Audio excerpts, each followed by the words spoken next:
It can be hard to explain America and Americans to Europeans. What is a big gulp, they'll ask. Or, you know American cheese isn't cheese, right? And always, inexplicably, have you ever been to Texas? But the brass at Volkswagen's Virginia offices seem to have finally succeeded in communicating at least one of our national beliefs to their German overlords: bigger is better.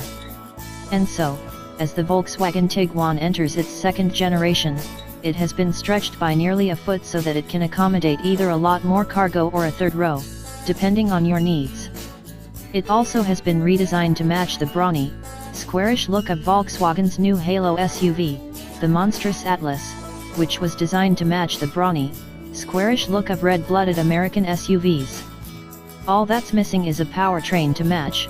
Despite inflating the Tiguan's body, VW has implanted a new, less powerful heart in its engine bay, which can't match the refinement or acceleration we enjoyed in the last generation. Well, even in America, you can't have it all. The Tiguan is fresh from the ground up for 2018, with a stretched body, a new powertrain, and a compelling new design.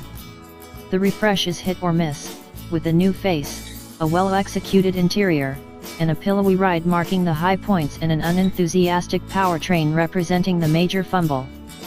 Volkswagen hasn't quite gone all in with this new Tiguan yet. The previous generation lives on, unchanged, through at least the 2018 model year as the Tiguan Limited. That being the case, we don't devote any space to that model in this review, but it's still available to drivers who prefer things the way they were. For a review of the previous Tiguan, which magically transformed into the Tiguan Limited, click here. Every Tiguan comes with the same 184 HP turbocharged inline 4 and 8-speed automatic transmission.